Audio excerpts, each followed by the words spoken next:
నేను ముఖ్యంగా మాట్లాడుతున్నాను, కొంతమంది బీఆర్ఎస్ నాయకులు వాళ్ళు పేమెంట్ బ్యాచ్లు వారు చేసిన పనికి వారికి తత్వానికి పొంతం లేకుండా ఏది పడితే అది సోషల్ మీడియా పెట్టేసి ఒక వ్యక్తిని వారి యొక్క వ్యక్తిత్వాన్ని ఇబ్బంది పెడతాయంటే ఇక్కడ ఎవరు భయపడే వాళ్ళు లేరు. మీకు కైండ్ ఇన్ఫర్మేషన్ బీఆర్ఎస్ నాయకులారా, మెట్టు సాయి కుమార్ కుటుంబంలో 7 మంది కుటుంబ సభ్యులు ఉన్నారు. 3 మగపిల్లవాళ్ళు, 4 ఆడపిల్లలు.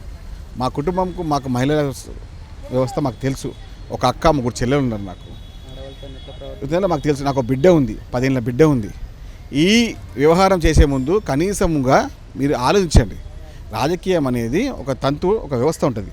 కానీ మీరు ఇంట్లో చిల్లర చేస్తే ఒక్క వ్యవస్థలో కూడా మీలాంటి చిల్లర మనుషులు ఉన్నారని చెప్పి కూడా అతిశయోక్తి కాదని చెప్పి చెప్తున్నాను మీకు. నేను గత 14 సంవత్సరాల్లో గాంధీ భవన్లో ఒక కార్యకర్తగా పనిచేస్తున్నా. గాంధీ భవన్లో ఉన్న ప్రతి వ్యక్తి, అటు స్టాఫ్ కానివ్వండి, ఇటు మహిళా స్టాఫ్ కానివ్వండి, అందరు నా కుటుంబ సభ్యులే. నాకు చోతినంత సహాయాన్ని ప్రతి వాళ్ళు చేస్తూనే ఉంటారు. ఎందుకంటే తెలుసు ఇబ్బందికి ఉన్న వ్యవస్థ ఏందో. ఆ ఇబ్బందుల్లో కూడా వాళ్ళు నేను కుటుంబ సభ్యుడు అని చెప్పి వ్యవహరిస్తూ ఉంటారు.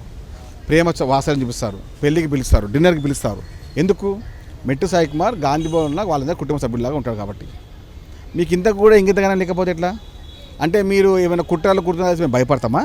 కాంగ్రెస్ పార్టీ జెండా మోస్తున్నాము, కాంగ్రెస్ పార్టీ కార్యకర్త పనిచేస్తున్నాం కాబట్టి మీలాంటి చిల్లర మాటలు, చిల్లర వ్యవహారాలు చేసే వ్యక్తిని కూడా ఎవరు కూడా భయపడేది లేదు. చట్టపరంగా మీ పైన చర్యలు తీసుకుంటాం, బాజాప్తాగా కంప్లైంట్ ఇస్తాం. 100%. అంటే ప్రతిపక్షాలు వారు చేసినటువంటి అబద్ధ ప్రచారాలని మనం ఎండగడతా ఉన్నామని వ్యవహారంతో, ముఖ్యంగా ఆ చిల్లర ఉంటాడు కేటీఆర్ ఉంటాడు, అదే చిల్లర వ్యవహారం ఇదే ఈ పరిణామం గమనించండి.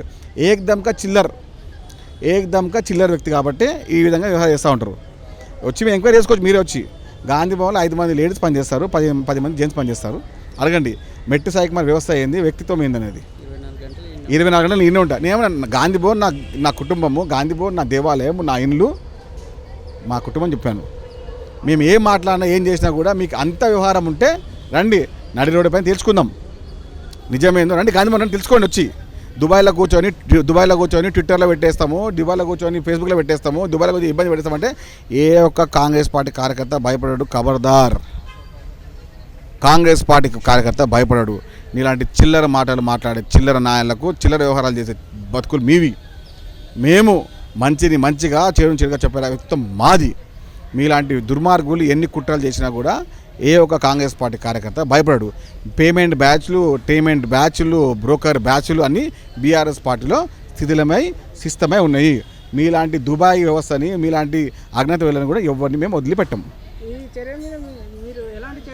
నేను సైబర్ క్రైమ్లో కంప్లైంట్ ఇస్తాను. సైబర్ క్రైమ్ వారికి పిఎస్ కంప్లైంట్ ఇచ్చి ఎవరెవరో ఇట్లా అసత్య పదాలు చేస్తున్నారో వాళ్ళు ఎవరిని వదిలిపెట్టాము.